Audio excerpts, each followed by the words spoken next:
Hi friends! The bucks are in rut and smelling ripe, so today we're going to talk about what you need to know about buck management and selection, if you should own a buck or not, the options you have to get your does bred without owning a buck, and how to select your buck if the time is right for you to own one or two. Let's dive in and figure out the best breeding option for your farmer homestead. Hey friends! Welcome to the Get Goatwise podcast. Are you longing to raise goats and other animals for food but don't know where to start? Do you want to be more self-sufficient and less dependent on the grocery store? Do you wish you had a mentor to walk you through raising livestock? Hi, I'm Millie, animal scientist, cattle girl turned goat rancher, co-owner of Dry Creek Livestock, and simple living enthusiast. For 15 years, I've been on a mission to raise all of our own meat, eggs, and dairy. Here, we'll talk about raising goats and other homestead livestock, how to create sustainable animal management systems that actually work, and a bit of off-grid life with kids and livestock. If you're ready to take control of your food supply, raise livestock with confidence, and provide your family with the most nourishing meat, eggs, and dairy available, you're in the right place. Kick off your muck boots, pour a cup of coffee, and let's talk livestock. Hey there! Do you want to hang out with like-minded folks who are also interested in raising their own livestock and seeking self-sufficiency? Inside the free Raising Goats and Homestead Livestock community, you'll get tips on raising goats and other livestock and ideas to increase your self-sufficiency. Join now at bit.ly/getgoatwisecommunity. You can also become an insider and get weekly emails from me with the latest podcast episode, tips on raising goats and other livestock, real-life information about self-sufficiency and living off-grid, and early bird access to special offers. Sign up at bit.ly/getgoatwiseinsider. Before we get started on today's topic, I want to read a review titled, "A Diamond in the Rough." There are so many positives I can say about the Get Goatwise podcast. 1. Millie has easy-to-understand advice for beginner homesteaders. 2. The episodes are short, but you actually learn so much. 3. Millie may not agree with what someone else's practices are, but she doesn't talk down on them. That's a breath of fresh air. As a beginning homesteading family with young kids and the goal of self-sufficiency, this podcast is exactly what we needed. Thank you, Millie. Thanks, Katharina. If you'd like to leave a review on Apple Podcasts, scroll down to Ratings and Reviews, click on the purple words, Write a Review, then give me stars and tell me what you think. I'd love to hear from you, and you might just hear me share your review on the podcast. Here's what's happening on the ranch. State Fair is over, and the kids are finished showing livestock for the year. It's bittersweet, and hard to believe that Sage has shown her last animal. Livestock has been such a huge part of her life, and she'll miss it, but it's also fun to watch her making the transition to adult life. The other two still have a few years to show, so I'm not done with it yet. The fence jobs keep coming in, and we haven't gotten back to our building project. But that's okay. We'll get to it, hopefully before the snow falls. It definitely feels like fall, and we've had some pretty hard freezes. I enjoy this time of year. We separated the does and kids for weaning. They're all at least 3 months old, and truth be told, I think a lot of the does have already weaned their kids, which makes this transition a lot easier. We'll know for sure soon enough. It could get a little noisy for a day or two for the pairs who haven't self-weaned. The does are grazing behind electric netting along an irrigation ditch out of sight of their kids, and the kids have an all-you-can-eat buffet of hay inside a night trap. The night traps are pretty secure, so the kids are in a safe place to learn about life without mom, and they have Ava with them as a guardian. We'll sort through the kids soon, pull out the buck prospects, and band the rest of the buck kids. I'm a little shocked at how mature some of the buck kids are, so I hope we separated them soon enough and we don't have any unintended early breeding. We did test out early banding on some buck kids, and I'll do an episode on that after I get a closer look at how those kids performed and know what we're planning to do next year to make that process easier on us and the kids. The bucks are in rut, and I figured what better time to talk about bucks. If you're familiar with goats, you know that bucks in rut are very loud, very stinky, and sometimes aggressive, so it's easy to tell. We cleaned the buck pens, then moved the bucks into their individual pens. Most of the year, the bucks graze out behind electric netting, but once they're in rut, we need to make sure they can't get to the does before the scheduled breeding season. So they go in the buck pens. These are individual pens with calf shelters and high panels. Sometimes we'll have a pair of bucks that share a pen, but this year they weren't getting along, so each buck is in his own pen. We've only had one buck escape when he figured out how to open the gate with his horns, but once we wired it shut, he stayed where he should. I hear a lot of stories about how hard bucks are to contain, so I feel pretty good that our system has worked as well as it has. We'll also set up another pen for the buck prospects. It'll have a calf shelter and a larger area for the buck kids to run around. It's not a good idea to pen buck kids with mature bucks because they'll mount each other and the heavier mature bucks can injure the buck kids, usually a hip or a hock injury. They can also get pretty aggressive, especially this time of year, so mixing sizes in a confined space is a recipe for injured and lame bucks.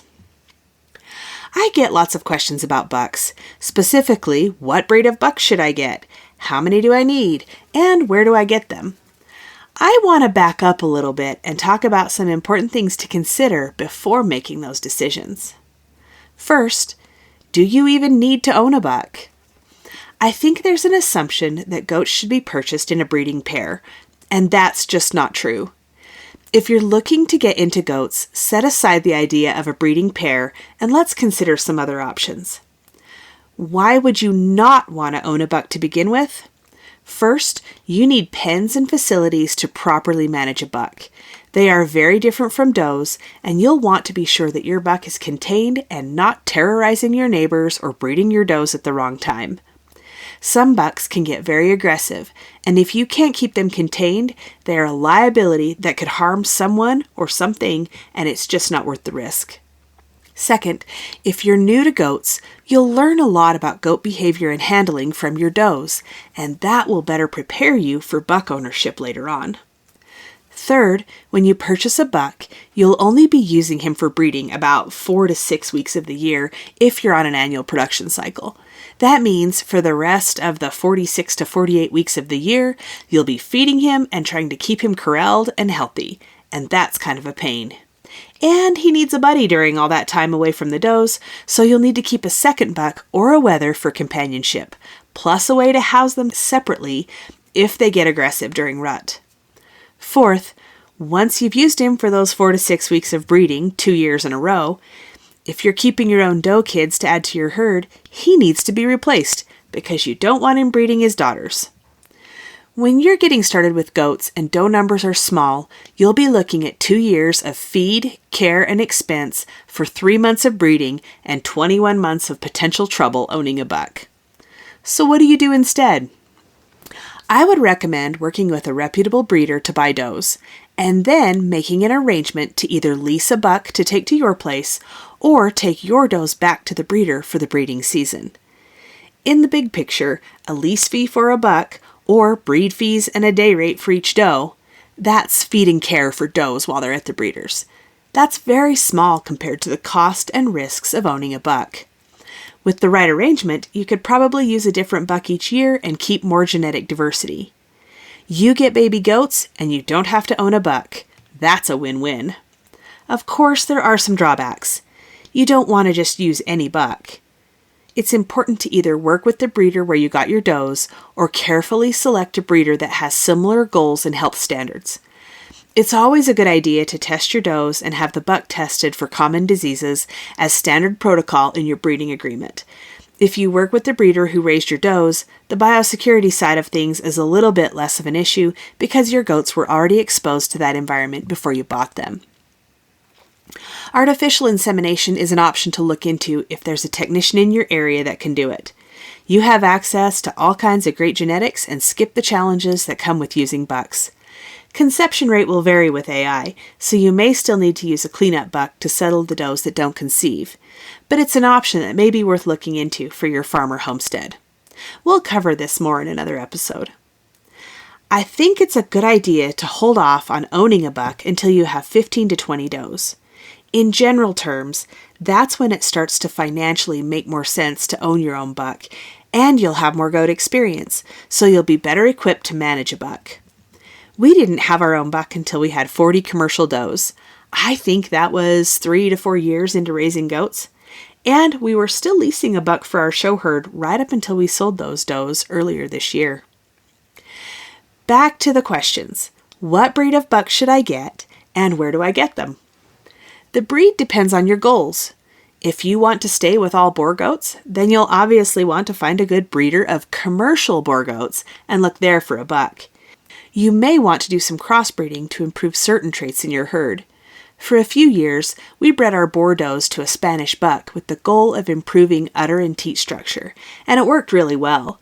Those doe kids still look a lot like boars, but they have vastly improved maternal traits.